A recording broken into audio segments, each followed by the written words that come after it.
പലപ്പോഴും നമ്മുടെ വലിയ വലിയ ലക്ഷ്യങ്ങൾ നേടിയെടുക്കുമ്പോൾ നമ്മുടെ പല ഇഷ്ടങ്ങളും നഷ്ടപ്പെടും. അത്തരം പ്രതിസന്ധികളിൽ നമ്മുടെ പ്രിയപ്പെട്ടവർ നമ്മുടെ കൂടെയുണ്ടെങ്കിൽ ഒരു ലോകം തന്നെ നമ്മുടെ കൂടെ ഉണ്ടാവും. അത്തരത്തിൽ വിജയം കൈവരിച്ച ഒരു വ്യക്തിത്വമാണ് ചാനൽ മലയാളത്തിൽ ഇന്ന് നമ്മളോടൊപ്പം ഉള്ളത്. കേരളത്തിൻ്റെ ചരിത്രം, കേരളത്തിലെ first transsexual woman doctor, Thrissur Seetharam ayurvedic speciality ഹോസ്പിറ്റലിലെ consultant ayurvedic physician doctor VS Priya. നമസ്കാരം മാം. നമസ്കാരം. ഇപ്പോൾ പേഷ്യൻസിൻ്റെ ഇടയിൽ ഡോക്ടർ ജിനു ആണോ ഡോക്ടർ പ്രിയയാണോ ഏറ്റവും കൂടുതൽ ഫെമിലിയർ ആയിട്ടുള്ളത്? ഡെഫിനറ്റ്ലി പ്രിയ, ഡോക്ടർ പ്രിയ തന്നെയാണ് ഫെമിലിയർ. അപ്പോൾ നമ്മൾ ജിനുവിലേക്ക് വരികയാണെങ്കിൽ ഡോക്ടർ ഒരു ബാല്യകാലം എന്ന് പറയുന്നത് ആ ഒരു ചെറിയൊരു കുട്ടിക്കാലത്തെ താല്പര്യങ്ങളും അതൊക്കെ എങ്ങനെയായിരുന്നു ശരിക്കും? ഡോക്ടർ ജിനു എന്ന വ്യക്തിയെ പറ്റി പറയുമ്പോൾ ബേസിക്കലി ഒരു എല്ലാവരെയും പോലെ ഉള്ളൊരു ബാല്യം തന്നെയായിരുന്നു എനിക്ക്. പക്ഷെ അതിൽ കുറച്ച് വ്യത്യാസങ്ങൾ എന്ന് പറയുന്നത്, എനിക്ക് എൻ്റെ ഐഡൻറ്റിറ്റി ക്ലിയർ ആയിരുന്നില്ല ആ സമയത്ത്. എന്നെ സംബന്ധിച്ച് എൻ്റെ ചിന്തകൾ അന്നും ഇന്നും ഒരു സ്ത്രീയുടെ ചിന്ത, അന്ന് പെൺകുട്ടിയുടെ ചിന്തകൾ തന്നെയാണ്. അപ്പോൾ എൻ്റെ ചുറ്റുവട്ടത്തുള്ള ആൾക്കാർ അല്ലെങ്കിൽ എൻ്റെ ചുറ്റുപാടുള്ള ലോകം എനിക്ക് തരുന്ന റെസ്പോൺസസ് ഒരു ആൺകുട്ടിയുടെ റെസ്പോൺസാണ്. അപ്പം ആ ഒരു ബുദ്ധിമുട്ട് സ്ഥിരമായി ഫേസ് ചെയ്ത് അതുമായിട്ട് അങ്ങ് അക്കസ്റ്റംഡ് ആയി ഞാൻ. അപ്പോൾ ചെറുപ്പത്തിൽ നന്നായിട്ട് ആ ഒരു ഐഡൻറ്റിറ്റി ക്രൈസിസ് നന്നായിട്ട് അനുഭവിച്ചിരുന്നൊരു വ്യക്തിയാണ്, സാധാരണ മറ്റെല്ലാ ക്യൂറായിട്ടുള്ള ആൾക്കാരെയും പോലെ തന്നെ. അപ്പോൾ അതിൻ്റേതായിട്ടുള്ള പ്രശ്നങ്ങൾ ഉണ്ടായിരുന്നു. വീട്ടിലാണെങ്കിലും ഫ്രണ്ട്സിൻ്റെ ഇടയിലാണെങ്കിലും ഒക്കെ സംസാരിക്കുമ്പോൾ എനിക്ക് എന്നെ വെളിപ്പെടുത്താൻ പറ്റുന്നില്ല എന്നുള്ളൊരു ഫീലിംഗ് ഉണ്ടായിരുന്നു. ഈ സുഹൃത്തുക്കൾക്കിടയിൽ എപ്പോഴെങ്കിലും അവർക്ക് തോന്നിയിട്ടുണ്ട് ഇങ്ങനെ ജിനുവിൻ്റെ ഉള്ളിൽ? അവർക്ക് തോന്നേണ്ട ആവശ്യമില്ല. ആക്ച്വലി ഞാൻ തന്നെ പറയായിരുന്നു അവരുടെ അടുത്ത്, ഇപ്പം നമ്മളോട് ഒരു പരിധി വിട്ട് അല്ലെങ്കിൽ ഞാൻ അങ്ങനെ പൊതുവിൽ പെട്ടെന്ന് എല്ലാവരുമായിട്ട് അങ്ങനെ അടുക്കുന്ന ആളല്ല. പക്ഷെ അടുത്ത് കഴിഞ്ഞ് കഴിഞ്ഞാൽ പെട്ടെന്ന് ഫ്രണ്ട്ലി ആവും. അപ്പോൾ അങ്ങനെ ഫ്രണ്ട്ലി ആവുന്ന സമയത്ത് ഞാൻ ആദ്യം പറയുന്ന കാര്യം ഇതായിരിക്കും: നിങ്ങളിപ്പോൾ എന്നെ കാണുന്ന രീതി ഒന്ന് മാറ്റി പിടിക്കണം. ഞാൻ ആൺകുട്ടിയല്ല പെൺകുട്ടിയാണ് എന്നുള്ളത് ഞാൻ അങ്ങോട്ട് പറയായിരുന്നു. ഞാനിങ്ങനെ ജെന്യുവിനായിരുന്നു, വളരെ സത്യസന്ധമായിട്ട് എല്ലാവരുമായിട്ടും മിങ്കിൾ ചെയ്യണം എന്നുള്ള ഒരു ആഗ്രഹമായിരുന്നു. പ്രത്യേകിച്ച് നമ്മുടെ ബാല്യം എന്ന് പറയുമ്പോൾ വളരെ നിഷ്കളങ്കരായിരിക്കുമല്ലോ നമ്മൾ. അപ്പോൾ ആ ഒരു നിഷ്കളങ്കതയുടെ പുറത്ത് കൂടുതലും ആൾക്കാരോട് മിങ്കിളാവാനുള്ളൊരു എന്താ പറയുക, ഒരു ആഗ്രഹത്തിൻ്റെ പുറത്ത് നമ്മളത് പറയുമ്പോൾ അവരെടുക്കുന്ന മറ്റൊരു തരത്തിലാണ്. അവരതിനെ ഒരു കൗതുകത്തിനേക്കാൾ ഉപരി ഒരു പരിഹാസ്യമായ എന്തോ ഒന്ന് എന്ന രീതിയിലാണ് അത് കാണുക. ഇപ്പം ശരിക്കും എത്രാമത്തെ വയസ്സിലാണ് അപ്പോൾ ശരിക്കും തിരിച്ചറിഞ്ഞത് എൻ്റെ മനസ്സും ശരീരവും വേറെ തലത്തിലാണ്? നമ്മുടെ ഓർമ്മയുള്ള സമയം തൊട്ടേ അങ്ങനെ തന്നെയാണ്. എനിക്ക് എൻ്റെ മെമ്മറീസ് എപ്പോൾ തൊട്ടുണ്ടോ, ഞാനത് നേരത്തെ പറഞ്ഞ അത് തന്നെയാണ്. അതായത് ഇന്ന് ഞാൻ സ്ത്രീ ആണെങ്കിൽ അന്ന് ഞാൻ സ്ത്രീ തന്നെയാണ്, അല്ലെങ്കിൽ പെൺകുട്ടി തന്നെയാണ് അന്ന്. അപ്പോൾ ഒരു പെൺകുട്ടിയുടേതായിട്ടുള്ള പല ഇഷ്ടങ്ങളും താല്പര്യങ്ങളും ഒന്നും എനിക്ക് ചെറിഷ് ചെയ്യാൻ പറ്റിയിട്ടില്ല ആ സമയത്ത്. അപ്പം അതിൻ്റെ ഒരു ബുദ്ധിമുട്ടുകളും അതിൻ്റെ ഒരു വിഷമം മാത്രമേ എനിക്കുള്ളൂ. എൻ്റെ ബാല്യം എനിക്ക് കംപ്ലീറ്റ്ലി സ്പോയിൽഡ് എന്ന് പറയാൻ പറ്റില്ല. ബിക്കോസ് എൻ്റെ ഫാമിലി ബാക്ക്ഗ്രൗണ്ട് ആണെങ്കിലും പേരൻസ് ആണെങ്കിലും എല്ലാവരും വളരെ ലവബിൾ ആയിരുന്നു. അവർ സ്നേഹം തന്നു തന്നെയാണ് എന്നെ വളർത്തിയത്. അപ്പോൾ അതുകൊണ്ട് തന്നെ ആസ് എ പേഴ്സൺ, ഒരു വ്യക്തി എന്ന നിലയിൽ അത് ഒരു നഷ്ടബോധമുണ്ട്. എന്നാ വീട്ടുകാരോട് ഇത് തുറന്നു പറഞ്ഞതൊക്കെ എപ്പോഴായിരുന്നു? ചെറുപ്പത്തിൽ തന്നെ പറഞ്ഞിട്ടുണ്ട്. അപ്പോൾ ആ സമയത്ത് അങ്ങനെ അവരത് ഒരു സീരിയസ് മാറ്ററായിട്ട് പരിഗണിച്ചിട്ടില്ല. കാരണം അറിയാലോ, ഒരു ചെറിയ കുട്ടി പറയുമ്പോൾ അതിൽ വലിയ കഴമ്പുണ്ടെന്ന് അവർക്ക് തോന്നില്ല, ആർക്കും തോന്നില്ല. പക്ഷെ ഞാനത് രണ്ടാമത് അവരെടുത്ത് പറയുമ്പോൾ ഞാനൊരു ഡോക്ടറായിരുന്നു. അപ്പോൾ അവർക്കത് ചിന്തിക്കേണ്ടി വന്നു, ഇതിലെന്തെങ്കിലും ഉണ്ടാവണം ഒരു കാര്യം അവർക്ക് തോന്നിയിട്ടുണ്ടാവണം. അതുകൊണ്ട് ഞാൻ ആലോചിക്കുമ്പോൾ ഇത്രയും വർഷങ്ങളോളം ആ ഒരു സെൽഫായിട്ടുള്ള, അതായത് സ്വന്തം ഒരു വ്യക്തിത്വം നമുക്ക് മനഃപൂർവ്വം അല്ലെങ്കിൽ കൂടി സമൂഹത്തിൻ്റെ മുന്നിൽ നമുക്ക് വേറൊരാളായിട്ട് ജീവിക്കേണ്ടി വരുന്ന ഒരു അവസ്ഥ ഇത്രയും വർഷങ്ങളോളം അത് കൊണ്ടുവരുന്നപ്പോൾ അതെങ്ങനെ ആ ഒരു സ്ട്രഗിള് മറികടന്നു ഇത്രയും വർഷങ്ങളോളം? അതൊരു സ്ട്രഗിൾ തന്നെയാണ്. പിന്നെ എത്ര വലിയ ബുദ്ധിമുട്ടുള്ള സാഹചര്യങ്ങളും നമ്മൾ കുറച്ച് കഴിയുമ്പോൾ അഡാപ്റ്റഡ് ആവുമല്ലോ. സ്വാഭാവികമായിട്ട് നമ്മുടെ അതിജീവനത്തിന് വേണ്ടി നമ്മൾ പല കാര്യങ്ങളിലും ഒരു അഡാപ്റ്റേഷൻ വരും. ഇപ്പം നമ്മളിപ്പോൾ ഈ സർവൈവൽ ഓഫ് ദ ഫിറ്റസ്റ്റ് എന്നൊക്കെ പറഞ്ഞു കേട്ടിട്ടില്ലേ? അപ്പോൾ നമുക്ക് സർവൈവ് ചെയ്യണമെങ്കിൽ നമ്മൾ കുറച്ച് കാര്യങ്ങൾ അതിനുവേണ്ടി പ്രിപ്പയർഡ് ആയിരിക്കണം. എന്ത് ഹാർഡ്ഷിപ്സിനെയും ഫേസ് ചെയ്യാൻ നമ്മൾ പ്രിപ്പയർഡ് ആയിരിക്കണം എന്നുള്ളൊരു യാഥാർത്ഥ്യത്തിലേക്ക് നമ്മൾ വരും. അപ്പം ആ ഒരു യാഥാർത്ഥ്യത്തിലേക്ക് ഞാനും വന്നിരുന്നു. അപ്പോൾ സൗഹൃദങ്ങളൊക്കെ അപ്പോൾ എങ്ങനെയായിരുന്നു കൂടുതലും നമ്മൾ കൂട്ടുകാരികൾ അങ്ങനെയൊക്കെ പറയുമ്പോൾ നമുക്ക് കൂടുതൽ അടുപ്പം തോന്നിയിരുന്നത്? അത് തീർച്ചയായിട്ടും ചെറിയ പ്രായത്തിൽ പെൺകുട്ടികൾക്ക് പെൺകുട്ടികളോടും ആൺകുട്ടികൾക്ക് ആൺകുട്ടികളോടും തന്നെയാണ് കൂടുതൽ തോന്നിയിരുന്നത്. ഇപ്പോഴത്തെ ജനറേഷൻ ചിലപ്പോൾ ഒരു പക്ഷെ മാറ്റേണ്ട, അവിടെ ജെൻഡർ ഒരു വിഷയമേ അല്ല. പക്ഷെ ആ ഒരു കാലഘട്ടത്തിൽ കുറച്ചുകൂടെ അങ്ങനെ നമ്മുടെ സാമൂഹ്യ വ്യവസ്ഥിതി അങ്ങനെ ആയതുകൊണ്ടായിരിക്കണം നമ്മുടെ മനസ്സിൽ അങ്ങനെ ആയിരുന്നു. പെൺകുട്ടി ആകുമ്പോൾ പെൺകുട്ടികളോട് മാത്രമാണ് നമ്മൾ അപ്പോൾ ആ ഒരു സമയത്ത് അങ്ങനെ കൂടുതൽ പെൺകുട്ടികളായിരുന്നു എൻ്റെ ഫ്രണ്ട്സായിട്ടൊക്കെ ഉണ്ടായിരുന്നത്. ആൺകുട്ടികളോട് സൗഹൃദമില്ല എന്നല്ല ഉണ്ടായിരുന്നു. പക്ഷേ നമ്മൾക്കെല്ലാം ഓപ്പണായിട്ട് ഷെയർ ചെയ്യാൻ തോന്നുന്നതും നാണമോ മടിയൊന്നും ഇല്ലാണ്ട് ഫീൽ ഫ്രീ എന്നൊക്കെ പറയില്ല, അങ്ങനെ ബിഹേവ് ചെയ്യാൻ പറ്റാറുള്ളതൊക്കെ നമ്മുടെ സെയിം ജെൻഡർ എന്നുള്ള രീതിയിൽ പെൺകുട്ടികളോട് തന്നെയായിരുന്നു. പിന്നീട് കോളേജിലേക്ക് വരുമ്പം അത് നേരെ തിരിഞ്ഞു. അത് കൂടുതൽ ആൺ സൗഹൃദങ്ങളായിരുന്നു. അത് പക്ഷെ ഞാൻ എന്നെ ഹൈഡ് ചെയ്തതുകൊണ്ടാണ് ബേസിക്കലി. കാരണം അവരാരും എന്നെ ഒരു പെൺകുട്ടിയായിട്ടല്ല കണ്ടിട്ടുള്ളത്. ഞാനും അവരെ അങ്ങനെ മറ്റൊരു തരത്തിലല്ല കണ്ടിട്ടുള്ളത്. സൗഹൃദങ്ങളെ പ്യുവർ സൗഹൃദമായിട്ട് തന്നെയാണ് കണ്ടിട്ടുള്ളതും. അപ്പം ഞാൻ എൻ്റെ ഒരു കവചം എന്നുള്ള രീതിയിൽ ഇങ്ങനെ ഒരു മാസ്ക് എടുത്തിടുമ്പോൾ, ഒരാണെന്നൊരു മാസ്ക് എടുത്തിടുമ്പോൾ അതിൻ്റെ എല്ലാ കാര്യങ്ങളും പാലിക്കാനും ഞാൻ ബാധ്യസ്ഥയാണല്ലേ. അപ്പം അതുകൊണ്ട് തന്നെ കോളേജ് ടൈമിൽ കൂടുതലും ആൺ സൗഹൃദങ്ങളായിരുന്നു. അപ്പോൾ ഈ ഒരു ക്ലിനിക്കൽ ട്രീറ്റ്മെന്റ് ഒക്കെ സ്റ്റാർട്ട് ചെയ്തപ്പോൾ എന്നായിരുന്നു ഈ ഒരു ക്ലിനിക്കൽ ട്രീറ്റ്മെന്റ് ഞാൻ എൻ്റെ പ്രൊഫഷനിലേക്ക് കടന്നതിന് ശേഷം സ്റ്റാർട്ട് ചെയ്തു. അത് എനിക്കങ്ങനെ ഉണ്ടായിരുന്നു. ബേസിക്കലി നമുക്ക് ഒന്ന് സെറ്റിൽഡ് ആവണം. ഇപ്പോഴുള്ള പല ആൾക്കാർക്കും പറ്റുന്ന വലിയൊരു തെറ്റെന്ന് പറയുന്നത് നമ്മുടെ സമൂഹം ഇപ്പോഴും ഈ ഒരു കാര്യത്തിന് പാകപ്പെട്ടിട്ടില്ല എന്നുള്ളൊരു യാഥാർത്ഥ്യം പലരും മറന്നു പോകുന്നുണ്ട്, അറിഞ്ഞോ അറിയാതെയോ. അപ്പോൾ അത് തിരിച്ചറിഞ്ഞു കഴിഞ്ഞാൽ എനിക്ക് തോന്നുന്നു നമ്മൾ ആദ്യം ചെയ്യേണ്ടത് ഒരു പാകപ്പെടുത്തൽ വേണം. അത് നമ്മളെയും നമ്മുടെ ഒപ്പമുള്ളവരെ, നമ്മളെക്കാൾ പ്രാധാന്യം നമ്മുടെ ഒപ്പമുള്ളവരെ പാകപ്പെടുത്തിയെടുക്കുക എന്നുള്ളതാണ്. അപ്പോൾ അങ്ങനെ ഒരു പാകപ്പെടൽ വരണം എന്നുണ്ടെങ്കിൽ നമ്മൾ എംപവേർഡ് ആയിരിക്കണം, നമ്മൾ സ്വയം ശാക്തീകരിച്ചിരിക്കണം. അതിപ്പം വിദ്യാഭ്യാസം കൊണ്ടായാലും സാമ്പത്തികമായിട്ടാണെങ്കിലും അത് മാറ്റർ ചെയ്യും. ഞാൻ ഒരു കുട്ടി എന്ന നിലയിൽ എൻ്റെ യാഥാർത്ഥ്യം ഞാൻ വീട്ടിൽ പറയുമ്പോൾ അവർക്കത് അക്സെപ്റ്റബിൾ ആയിരുന്നില്ല. അതേപോലെ ഞാനിപ്പം മുതിരുമ്പോൾ എങ്ങും എത്താതെ ഇപ്പം വിദ്യാഭ്യാസം കംപ്ലീറ്റ് ചെയ്യാണ്ട് ഞാനൊരു എന്താ പറയുക ജോലിയൊന്നും ഇല്ലാത്ത ഒരാളായിട്ടും ഞാൻ ഈ കാര്യം പറഞ്ഞിരുന്നെങ്കിൽ അന്നും എൻ്റെ വാക്കിനൊരു വില ഉണ്ടായിക്കൊള്ളണം എന്നില്ലായിരുന്നു എൻ്റെ വീട്ടുകാരുടെ മുന്നിൽ. പക്ഷെ ഞാൻ സെറ്റിൽഡായി ഒരു ഡോക്ടറായി, പ്രാക്ടീസിങ് ഡോക്ടറായി നിൽക്കുന്ന സമയത്ത് ഇത് പറയുമ്പോൾ എൻ്റെ വാക്കുകൾക്കൊരു വിലയുണ്ട്. മാഡത്തിനെ സംബന്ധിച്ച് അതൊരു വലിയൊരു ആക്സെപ്റ്റൻസ് ആയി ഇപ്പോൾ അത്. പക്ഷെ പലർക്കും അതങ്ങനെ പറ്റുന്നില്ല. അപ്പോൾ അതിൻ്റെ കാരണം ഈ പറഞ്ഞ പോലെ പ്രിയയ്ക്ക് പാരൻസിൻ്റെ സപ്പോർട്ട് ഉണ്ടായിരുന്നു, അതുപോലെ തന്നെ വിദ്യാഭ്യാസം എന്ന് പറയുന്ന ഒരു വലിയൊരു ഘടകം തന്നെ ഉണ്ടായിരുന്നു. അപ്പോൾ ഇതിൽ ഏതാണ് കൂടുതൽ ഇൻഫ്ലുവൻസ് ചെയ്തത് ഇങ്ങനെ ഒരു ആക്സെപ്റ്റൻസ് കിട്ടാനായിട്ട്? മാമിൻ്റെ ഒരു എഡ്യൂക്കേഷൻ ആണോ അതല്ലെങ്കിൽ പാരൻസിൻ്റെ സപ്പോർട്ടാണോ? എല്ലാം ഒരു സിൻക്രണൈസ്ഡ് ഇഫക്റ്റ് ഉണ്ടാക്കി അതിൽ. കാരണം ഒബ്വിയസ്ലി എൻ്റെ ഫാമിലി ബാക്ക്ഗ്രൗണ്ട്, ഇപ്പം നമ്മളിപ്പോൾ എത്ര വിദ്യാഭ്യാസമുണ്ട്, നമ്മൾ എത്ര കാശുണ്ടെന്ന് പറഞ്ഞിട്ടും നമ്മുടെ ഫാമിലിയിലുള്ള ആൾക്കാർക്ക് ഒരു വിവേകബോധം ഇല്ലെങ്കിൽ എന്തുണ്ടാവും? അതും കൂടെ ചിന്തിക്കേണ്ട ആവശ്യമുണ്ട്. അപ്പം ഞാൻ പറയുക വെച്ചാൽ വിദ്യാഭ്യാസമോ പണമോ എന്തൊക്കെ പറയുന്നത് നമുക്ക് സ്വന്തം കാലിൽ നിൽക്കാനും നമ്മുടെ അഭിപ്രായം ഉറക്കെ ലോകത്തോട് വിളിച്ച് പറയാനുമുള്ള ഉപാധികളാണ്. പക്ഷെ നമ്മുടെ ഒരു ഇമോഷണൽ ഒരു ബാക്ക്ഗ്രൗണ്ട് ഉണ്ട് അല്ലേ, നമ്മുടെ വൈകാരികമായൊരു തലമുണ്ട് ഓരോ വ്യക്തിക്കും. അതിന് ഏറ്റവും സപ്പോർട്ടീവായി നിൽക്കുക നമ്മുടെ ഫാമിലി തന്നെയായിരിക്കും. അപ്പം ആ ഒരു സപ്പോർട്ട് കിട്ടണം എന്നുണ്ടെങ്കിൽ തീർച്ചയായിട്ടും ഫാമിലിക്കും ആ ഒരു എന്താ പറയുക, മേ ബി ആ ഒരു കാര്യത്തിൽ ഞാൻ കുറച്ച് ബ്ലെസ്ഡ് ആണെന്ന് വിചാരിക്കണു.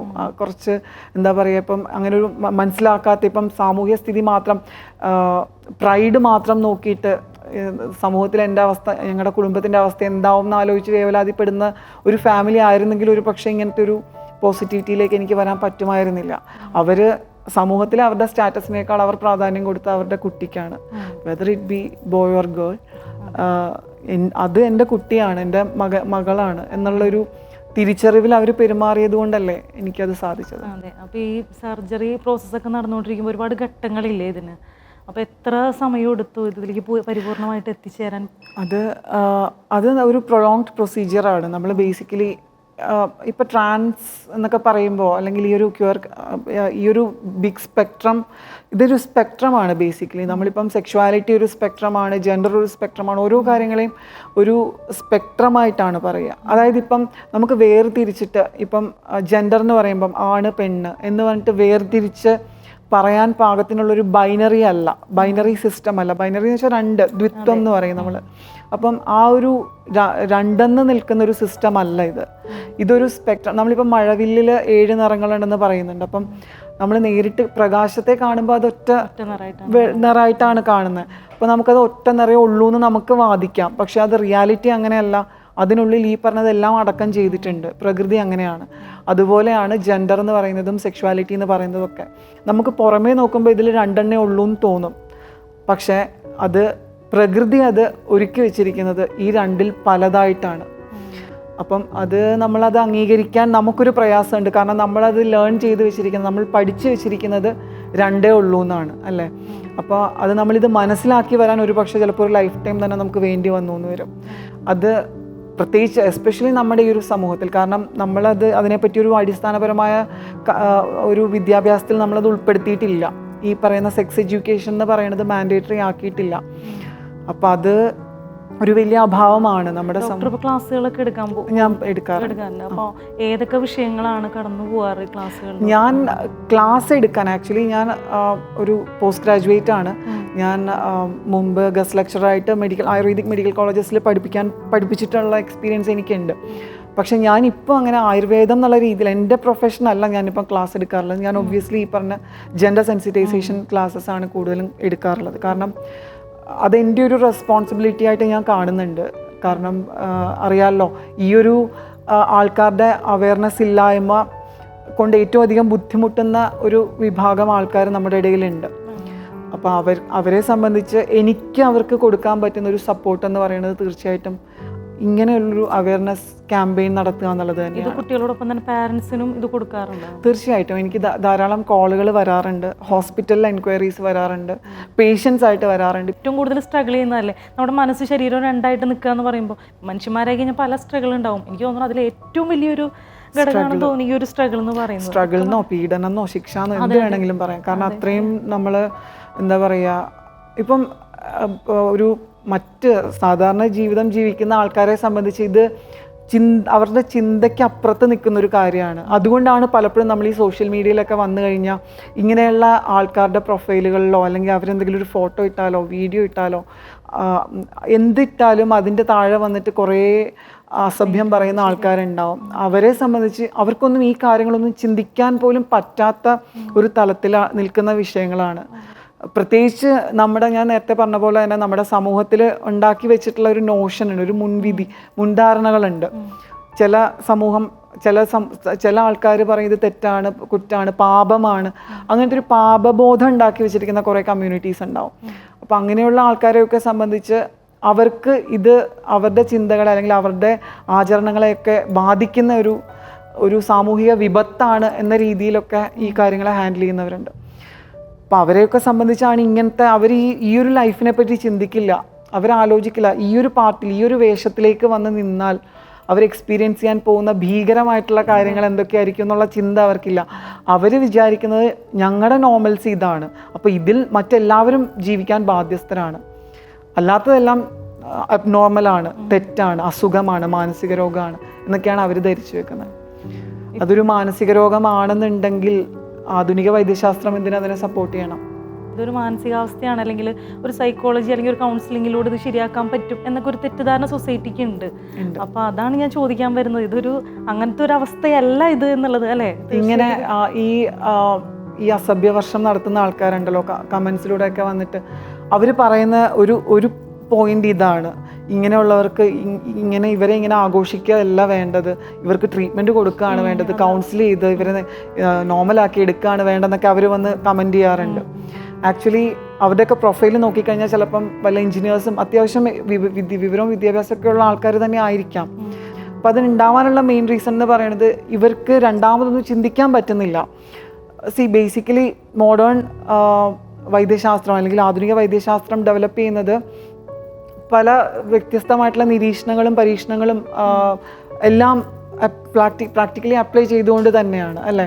ഇപ്പം ഒരു രോഗം ആയിട്ട് നമ്മൾ പരിഗണിക്കുന്ന ഒരു അവസ്ഥ, അത് ആധുനിക ശാസ്ത്രത്തിൻ്റെ മെഡിസിൻസ് കൊണ്ടോ ട്രീറ്റ്മെൻറ്റ്സ് കൊണ്ടോ എന്തെങ്കിലും ഒരു മാനേജ്മെൻറ്റ് കൊണ്ട് അതിനെ നമ്മൾ ദ സോ കോൾഡ് നോർമൽസി എന്നൊരു അവസ്ഥയിലേക്ക് എത്തിച്ചു കഴിഞ്ഞാൽ ആ പേഷ്യൻ്റ് ആ പേഷ്യൻറ്റിന് വളരെ നോർമലായിട്ടുള്ളൊരു ലൈഫ് പോസിബിൾ ആണോ, അല്ലെങ്കിൽ ആ പേഷ്യൻ്റ് ഹാപ്പി ആണോ, ആ പേഷ്യൻ്റെ ജീവിതം നമ്മൾ ഉദ്ദേശിക്കുന്ന രീതിയിലേക്ക് എത്തുമോ എന്നുള്ളതാണ് എപ്പോഴും മെഡിക്കൽ സയൻസ് നോക്കുക. അപ്പം ഇപ്പം എക്സാമ്പിൾ പറയുകയാണെങ്കിൽ എനിക്ക് പനി വന്നു കഴിഞ്ഞാൽ ഡോക്ടറുടെ അടുത്ത് ചെല്ലുമ്പോൾ മരുന്ന് കിട്ടുന്ന എന്താ, ആൻറ്റിബയോട്ടിക്സ് കിട്ടും, നമ്മുടെ ബോഡി ടെമ്പറേച്ചർ കുറയ്ക്കാനുള്ള മരുന്ന് കിട്ടും അല്ലേ. അപ്പം അത് കുറഞ്ഞു കഴിഞ്ഞാൽ എന്താ അതിൻ്റെ ഔട്ട്കം എന്താ വരുന്നത്? ഞാനിപ്പോൾ ഒരു പാരസെറ്റമോൾ കഴിച്ചു.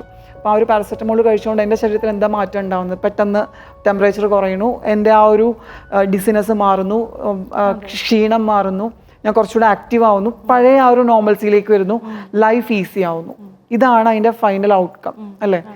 പക്ഷേ ഈ കണ്ടീഷൻസ് ഒക്കെ, ഈ പറയുന്ന സെക്ഷുവാലിറ്റിയിലോ ജെൻഡറിലോ ഒക്കെ ഉള്ള ഡൈവേഴ്സിറ്റീസ് ഉള്ള ആൾക്കാരെ ഇവർ ഇതേ ഒരു പാറ്റേണിൽ ട്രീറ്റ് ചെയ്ത് മാനേജ് ചെയ്ത് കൗൺസിൽ ചെയ്ത് മുന്നോട്ട് കൊണ്ടുപോകാൻ നോക്കും തോറും ഇവരുടെ കണ്ടീഷൻ വേഴ്സ് ആയിക്കൊണ്ടായിരിക്കുന്നത്. കാരണം അവരുടെ പ്രകൃതി എന്ന് പറയുന്നത്, അല്ലെങ്കിൽ ബൈ നേച്ചർ അവർ എങ്ങനെയാണോ മാനുഫാക്ചർ ചെയ്തിരിക്കുന്നത് അതിന് ഓപ്പോസിറ്റിലേക്കാണ് അവരെ കൊണ്ടുപോയിക്കൊണ്ടിരിക്കുന്നത്. അങ്ങനെ വരുമ്പോൾ അതിൻ്റെ ഔട്ട്കം എന്ന് പറയുന്നത് ഒന്നുകിൽ ആത്മഹത്യ, അല്ലെങ്കിൽ ഡീനേജ്, കൂടുതൽ എന്താ പറയുക സീരിയസ് ആയിട്ടുള്ള മെൻ്റൽ ഡീസ്റ്റെബിലിറ്റിയിലേക്ക് പോകുക എന്നുള്ളതാണ്. അപ്പം അവിടെയാണ് വൈദ്യശാസ്ത്രം തിരിഞ്ഞ് ഈ വഴിയിലേക്ക് വന്നത്. അത് ഈ പറയുന്ന വലിയ വലിയ എന്താ പറയുക പണ്ഡിതന്മാർ തിരിച്ചറിയുന്നില്ല, ഈ കമൻറ്റ് പണ്ഡിതന്മാർ തിരിച്ചറിയുന്നില്ല. അവർക്ക് അവരുടെ ചില മുൻവിധികളും മുൻധാരണകളും മതങ്ങളും ഒക്കെ തന്നെയാണ് അവരെ സംബന്ധിച്ച് സത്യം. ഈ പറഞ്ഞ ശാസ്ത്രം കഷ്ടപ്പെട്ട് കണ്ടുപിടിച്ചത് അവർ തിരിച്ചറിയുന്നില്ല, അവർ മനഃപൂർവ്വം അവഗണിക്കുകയാണ് അങ്ങനെയുള്ള. പിന്നെ കുറേ വരട്ടുവാദങ്ങളും പൊക്കി പിടിച്ചുകൊണ്ട് വരും പലരും. ഇങ്ങനെ ഈ പറഞ്ഞ യൂട്യൂബിലൊക്കെ വന്നിട്ട് ഇതിനെതിരെയൊക്കെ കുറേ ക്ലാസ്സുകളും സംസാരങ്ങളും ഒക്കെ ചർച്ചകളും ഒക്കെ കാണാറുണ്ട്. ബേസിക്കലി ആ ഒരു ഇതിനെ ഒരു പ്രോപ്പർ അവയർനെസ് ഇല്ലാത്തത് കൊണ്ട് തന്നെയാണ് ഈ പറഞ്ഞ ഇത്രയും വലിയ പണ്ഡിതന്മാർക്ക് പോലും തെറ്റുപറ്റി പോകുന്നത്. ഇപ്പോൾ ഡോക്ടറെ കൺസൾട്ട് ചെയ്യാൻ വരുന്ന പേഷ്യൻസ് ഉണ്ടാവും. അപ്പോൾ ഡോക്ടർ ജിനു ആയിരുന്നപ്പോൾ തുടങ്ങിയുള്ള പേഷ്യൻസ് അല്ലേ, റെഗുലറായിട്ട് നമ്മൾ ചിലപ്പോൾ ഒരു ഡോക്ടറെ തന്നെ നമ്മൾ കണ്ടുകൊണ്ടിരിക്കും. അതുപോലെ സ്ഥിരമായിട്ടുള്ള പേഷ്യൻസ് ഉണ്ടായിരിക്കാം പ്രിയയ്ക്ക്. അപ്പോൾ ആ ഒരു പേഷ്യൻസ് ഈ ഒരു ട്രാൻസിഷൻ അവരെങ്ങനെയാണ് അവർ കണ്ടത്? എൻ്റെ ട്രാൻസിഷൻ ബേസിക്കലി തുടങ്ങുന്നതിന് മുമ്പ് നമ്മൾ ഒരു 1 year എങ്കിലും നമ്മൾ ഹോർമോൺസിൽ നിൽക്കണം എന്നുണ്ട്. അപ്പോൾ ആ ഒരു ഹോർമോൺ ഫേസ് തുടങ്ങുന്നതിന് മുമ്പ് തന്നെ എനിക്ക് അത്യാവശ്യം എൻ്റെ ചുറ്റുവട്ടത്തുള്ള ആൾക്കാരെയൊക്കെ ഞാൻ സെൻസിറ്റൈസ് ചെയ്ത് എടുത്തിരുന്നു സത്യം പറഞ്ഞാൽ. അതായത് ഒരു തേർഡ് പേഴ്സൺ എന്ന രീതിയിൽ ഞാനതിൽ ഇൻവോൾവ് അല്ല, പക്ഷെ എനിക്ക് ഈ പറയുന്ന ജെൻഡർ, സെക്ഷുവാലിറ്റി മുതലായ വിഷയങ്ങളിൽ ഞാൻ റിസർച്ച് നടത്തുന്നുണ്ട്. അപ്പം അതിൻ്റെ കുറച്ച് കാര്യങ്ങൾ ഷെയർ ചെയ്യാനെന്നുള്ള രീതിയിൽ ഞാൻ അവരുടെ അടുത്ത് കോൺസ്റ്റൻ്റ് ആയിട്ട് ഈ സബ്ജക്ട്സ് സംസാരിക്കുമായിരുന്നു. എന്നോട് അടുപ്പമുള്ള ആൾക്കാർ, ഇപ്പം ക്ലോസ് ഫ്രണ്ട്സ് ആണെങ്കിലും ഒപ്പം വർക്ക് ചെയ്യുന്ന കൊളീഗ്സ് ആണെങ്കിലും ഇപ്പോൾ ഹോസ്പിറ്റലിലെ ക്ലീനിങ് സ്റ്റാഫ് തൊട്ട് മാനേജ്മെൻറ്റ് സ്റ്റാഫ് വരെ എല്ലാവരെയും ഞാൻ ഈ ഒരു വിഷയത്തിലേക്ക് ഞാൻ എത്തിച്ചിരുന്നു സത്യം പറഞ്ഞാൽ. ആദ്യം അവർക്കൊന്നും അറിയില്ല, അവർക്ക് ഇതിനെപ്പറ്റിയൊക്കെ വളരെ തെറ്റിദ്ധാരണകളും മോശം ധാരണകളും ഒക്കെ ആയിരുന്നു. അത് ഞാനായിട്ട് പറഞ്ഞ് തിരുത്തി. എന്നിട്ടാണ് ഞാൻ എൻ്റെ കാര്യത്തിലേക്ക് എത്തുന്നത്. ഞാൻ പറഞ്ഞല്ലോ, ഞാൻ വളരെ ഈ ഒരു കാര്യത്തിൽ പ്ലാൻഡ് ആയിട്ടുള്ളൊരു സിസ്റ്റമാറ്റിക് ആയിട്ട് പോയി. തീർച്ചയായിട്ടും. കാരണം എനിക്ക് ആ ഒരു സേഫ് സോണിൽ തന്നെ നിൽക്കണം എന്ന് നിർബന്ധമായിരുന്നു.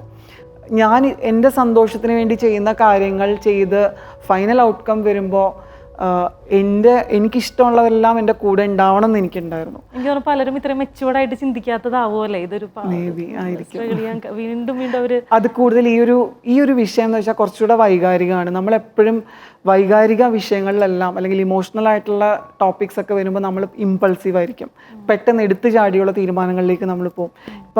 ഇപ്പം നമുക്കൊരാളോട്, നമുക്ക് ഏറ്റവും അടുപ്പമുള്ള ഒരു ഫ്രണ്ടിനോട് നമുക്കൊരു ദേഷ്യം വന്നാൽ നമ്മൾ പെട്ടെന്ന് അത് എക്സ്പ്രസ് ചെയ്യാൻ നോക്കും ഇല്ല. എന്നാൽ ആ ഫ്രണ്ട് എന്തുകൊണ്ട് അങ്ങനെ പെരുമാറി എന്ന് നമ്മൾ അപ്പോൾ ചിന്തിക്കില്ല. അപ്പം നമ്മൾ ചെയ്യാൻ പറ്റുന്നത്, നമുക്ക് ഏറ്റവും സേഫായിട്ട് രണ്ടാൾക്കും സേഫായിട്ട് ചെയ്യാൻ പറ്റുന്ന കാര്യം സൈലൻസ് ആണ്. കുറച്ച് നേരം സമയവും സ്പേസും കൊടുക്കുക ആ വ്യക്തിക്കും നമ്മൾക്കും ഒന്ന് റിവേർട്ട് ചെയ്ത് വന്നു കഴിഞ്ഞാൽ മേ ബി ആ റിലേഷൻഷിപ്പ് കുറച്ചുകൂടെ ബ്യൂട്ടിഫുൾ ആവും അല്ലേ.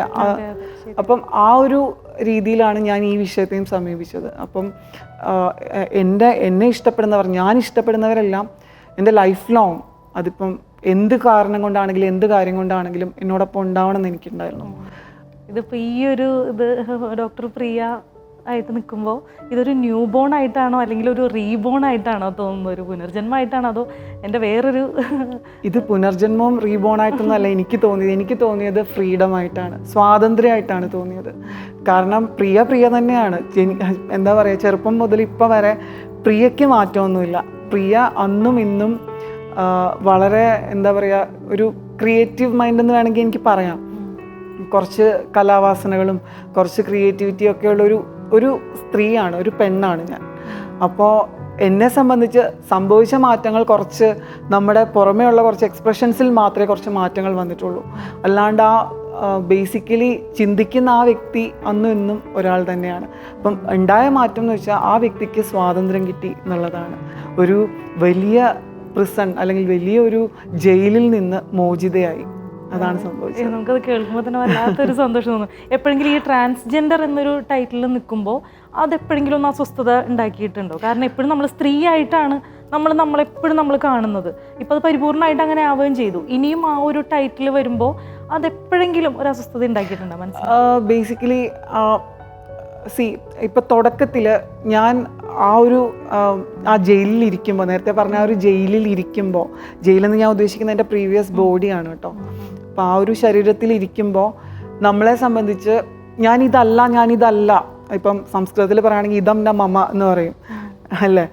അപ്പം അങ്ങനത്തെ ആ ഒരു കൺസെപ്റ്റാണ് എപ്പോഴും മനസ്സിൽ വരും. ഇതെൻ്റെതല്ല എന്നുള്ളൊരു ഫീലിംഗാണ് എപ്പോഴും തോന്നുക.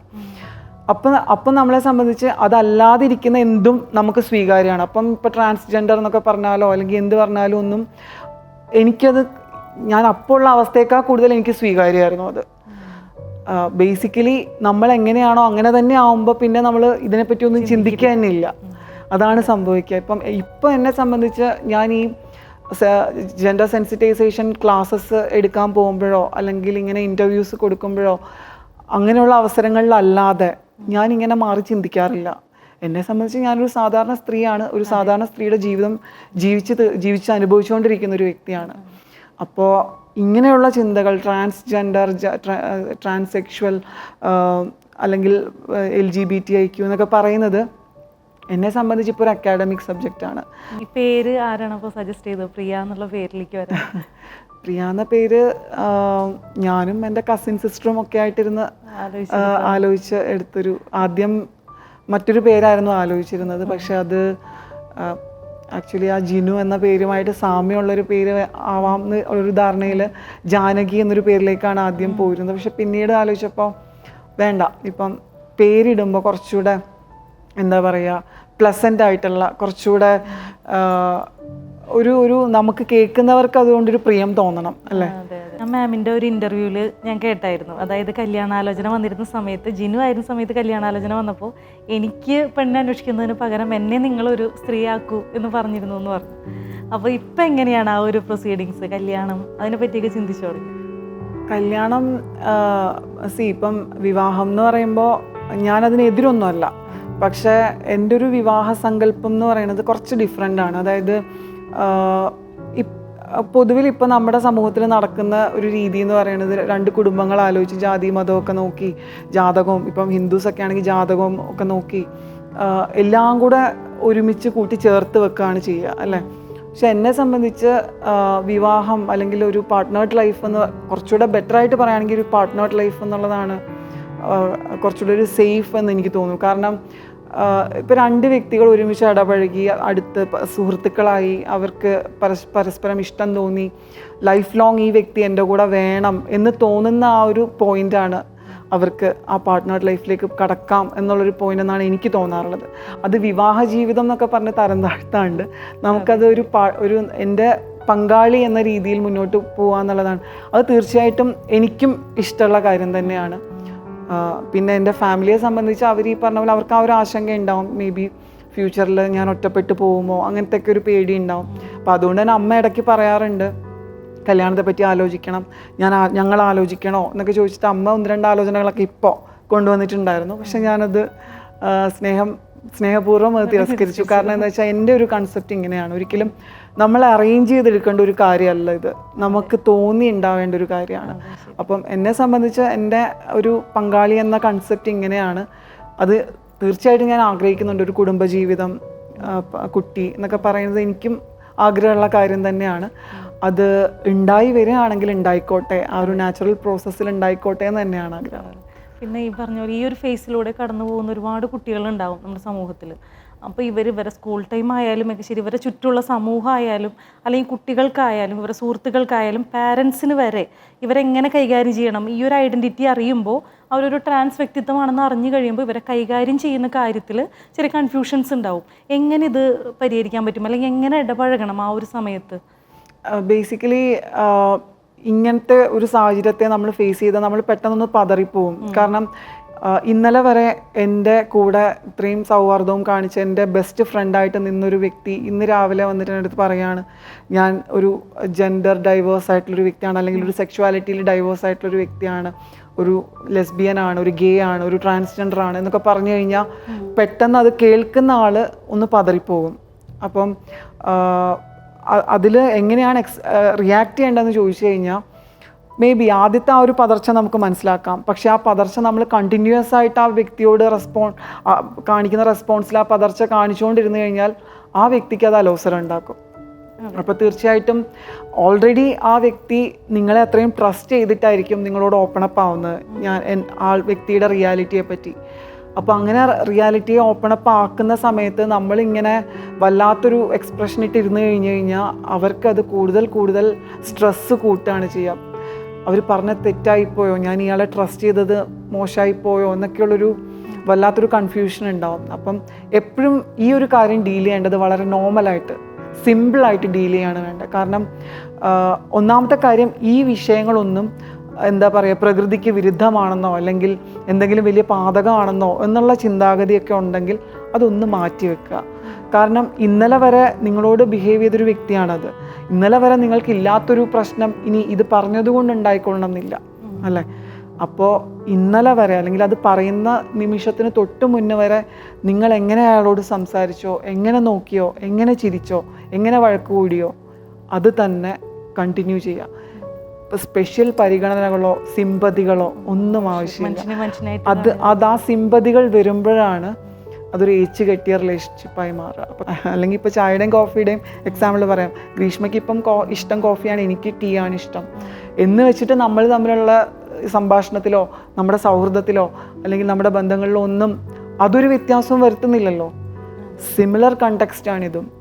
പ്രിയ കാരണം ആരെങ്കിലും ഇതുപോലെ ഈ ഒരു ട്രാൻസിഷന് തയ്യാറായി വന്നിട്ടുണ്ട്, അല്ലെങ്കിൽ ഒരു നിമിത്തമായി മാറിയിട്ടുണ്ട്?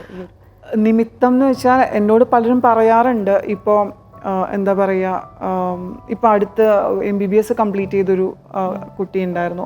ആളും പറഞ്ഞ് കേട്ടിട്ടുണ്ട്, എൻ്റെ അടുത്ത് പേഴ്സണലി പറഞ്ഞിരുന്നു.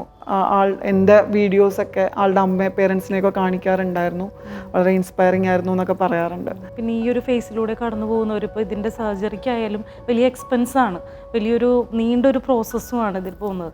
അപ്പോൾ ഈ പാരൻസിൻ്റെ സപ്പോർട്ടില്ല അല്ലെങ്കിൽ ഒരു സൊസൈറ്റിയുടെ സപ്പോർട്ടില്ല, ഇവരെങ്ങനെ ഇത് മാനേജ് ചെയ്ത് പോകുമെന്ന് മാമിന് തോന്നിയിട്ടുണ്ടോ? അത് ഒന്നാമത്തെ കാര്യം, സർജറീസ് ട്രീറ്റ്മെൻറ്റ്സ് എന്നൊക്കെ പറയുന്നത് വ്യക്തി അധിഷ്ഠിതമാണ്. അതായത് എല്ലാ വ്യക്തികൾക്കും അത് മാൻഡേറ്ററി അല്ല, ആവശ്യമുള്ളതല്ല.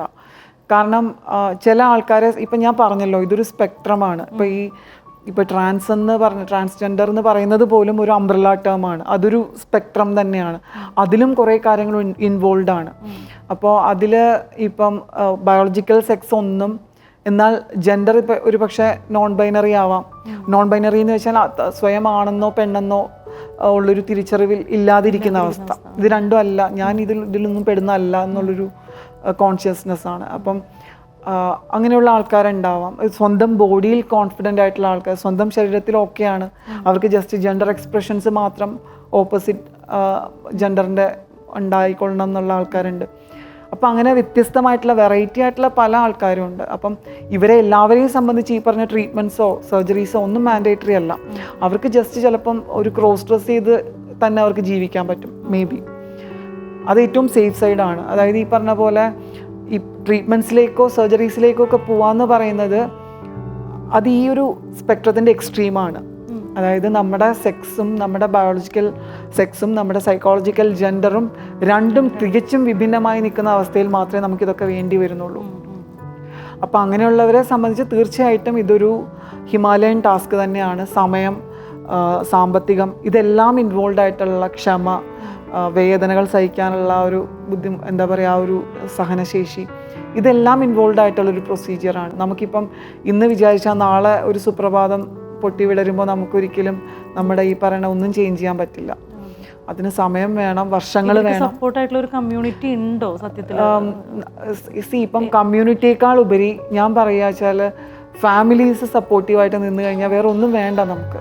ഇപ്പോൾ നമ്മുടെ ആസ് എ പേഴ്സൺ എന്ന നിലയ്ക്ക് ഇപ്പോൾ ഫ്രീഡം ആയി എന്ന് പറഞ്ഞു അല്ലേ, പക്ഷെ അല്ലാണ്ട് എവിടെയെങ്കിലും ഒരു ഫ്രീഡം കുറവ് തോന്നിയിട്ടുണ്ടോ? അതായത് ഒരാണായിരുന്നപ്പോൾ എനിക്ക് നേരത്തെ പറഞ്ഞല്ലോ രാത്രി കാലങ്ങളിൽ എവിടെ വേണമെങ്കിലും നമുക്ക് സഞ്ചരിക്കായിരുന്നു, പക്ഷെ ഇപ്പോൾ ഒരു റെസ്ട്രിക്ഷൻ, അങ്ങനെ എന്തെങ്കിലും ഒരു വ്യത്യാസം തോന്നിയപ്പോൾ മാറിയപ്പോൾ?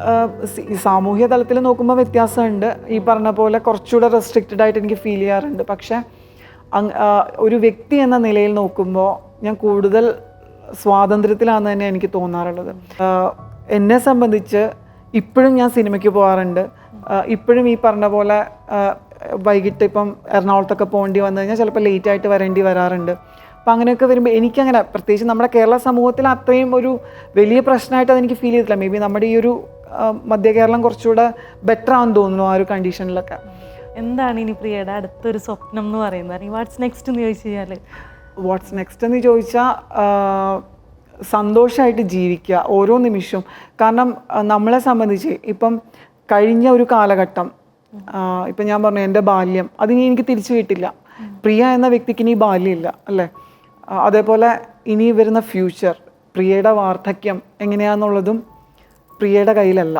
ഇപ്പം പ്രിയയ്ക്ക് സ്വന്തമായിട്ടുള്ളത് ഈ ഒരു നിമിഷമാണ്. ആ നിമിഷത്തെ എത്രത്തോളം മനോഹരമാക്കാം, എത്രത്തോളം സമാധാനപൂർണ്ണമാക്കാം, സന്തോഷപൂർണ്ണമാക്കാം, ഈ 3 കാര്യങ്ങൾ ആണ് എൻ്റെ പ്രയോറിറ്റി എപ്പോഴും. അത് എനിക്കെന്ന് മാത്രമല്ല എന്നോടൊപ്പമുള്ളവർക്ക്, ഇപ്പം എൻ്റെ കുടുംബത്തിനാണെങ്കിലും സുഹൃത്തുക്കൾക്കാണെങ്കിലും ഒക്കെ അവരെപ്പോഴും സന്തോഷമായിട്ടിരിക്കുക, ആ ഒരു ഗുഡ് വൈബ്സ് എന്ന് പറയില്ലേ, അതിൽ നിൽക്കുക എന്നുള്ളത് തന്നെയാണ് എൻ്റെ പ്രയോറിറ്റി. അതാണ് എൻ്റെ ഏറ്റവും വലിയ അംബീഷൻ. ഒരുപാട് സന്തോഷം ഡോക്ടർ പ്രിയ. കാരണം എനിക്ക് തോന്നുന്നു ഇങ്ങനെ ഒരു ട്രാൻസ് വ്യക്തിത്വത്തിലൂടെ കടന്നു പോകുന്നവർക്ക് വലിയൊരു ഇൻസ്പിറേഷനും അതുപോലെ ഒരു ഇൻഫ്ലുവൻസും ഒരു ധൈര്യവും കൂടിയാണ്. അങ്ങനെയുള്ളവർക്കും കടന്നു ചെല്ലാൻ ഒരിടമായിട്ട് മാറട്ടെ ഡോക്ടർ പ്രിയയുടെ ലൈഫ് എന്നുള്ളത് ഞാൻ വളരെ ആത്മാർത്ഥമായിട്ട്, ഞാൻ എനിക്ക് ഇത്രയും കേട്ടതിൽ നിന്ന് തന്നെ ഞാനും പല കാര്യങ്ങളും ഇപ്പോൾ തിരിച്ചറിവുണ്ടായി. നമുക്ക് ഇതുപോലെ നമ്മുടെ സൊസൈറ്റിക്കും ആ ഒരു തിരിച്ചറിവ് ഉണ്ടാവട്ടെ, മാറ്റങ്ങൾ സംഭവിക്കട്ടെ അല്ലേ, നല്ല നല്ല മാറ്റങ്ങൾ തീർച്ചയായിട്ടും മനുഷ്യനായിട്ട് കാണാനും അല്ലേ. അതെ, നമ്മൾ ബേസിക്കലി ഈ പറഞ്ഞ പോലെ ഇങ്ങനെയുള്ള ആൾക്കാർ, ഇപ്പം എന്നെ നമ്മളെ കേട്ടുകൊണ്ടിരിക്കുന്ന കണ്ടുകൊണ്ടിരിക്കുന്ന ആൾക്കാരിൽ തന്നെ എത്ര വ്യക്തികളുണ്ടാവും. അപ്പം ഇപ്പോൾ ഒരു 1,00,000 പേര് ഇത് കണ്ടാൽ അതിൽ ഓരോ വ്യക്തിക്കും അവരുടേതായ വ്യക്തിത്വമുണ്ട്. അത് ആണുങ്ങളും പെണ്ണുങ്ങളും മാത്രമല്ല കാണുന്നത്. ഓരോ ആണിനും ഓരോ പെണ്ണിനും ഡൈവേഴ്സ് ആയിരിക്കും. അവർ ഈ പറഞ്ഞ പോലെ സെക്ഷുവാലിറ്റി കൊണ്ടോ ജെൻഡർ കൊണ്ടോ ഒക്കെ ഡൈവേഴ്സ് ആയിരിക്കും. എല്ലാ കാര്യങ്ങളിലും ഡൈവേഴ്സ് ആയിരിക്കും. ആ ഒരു വൈവിധ്യം എന്ന് പറയുന്നത് തന്നെയാണ് ജീവിതത്തിൻ്റെ ഏറ്റവും വലിയ സൗന്ദര്യവും. അപ്പോൾ അത് മനസ്സിലാക്കി എല്ലാവരെയും ജീവിക്കാൻ അനുവദിക്കുക, ജീവിക്കുക, സന്തോഷിക്കുക എന്ന് മാത്രമേ ഉള്ളൂ. Thank you. ഇത്രയും നേരം ചാനൽ മലയാളത്തിനോട് സഹകരിച്ചതിനും ഇത്രയും സമയം ഞങ്ങൾക്ക് വേണ്ടി മാറ്റിവെച്ചതിനും ഒരുപാട് നന്ദി. Thank you.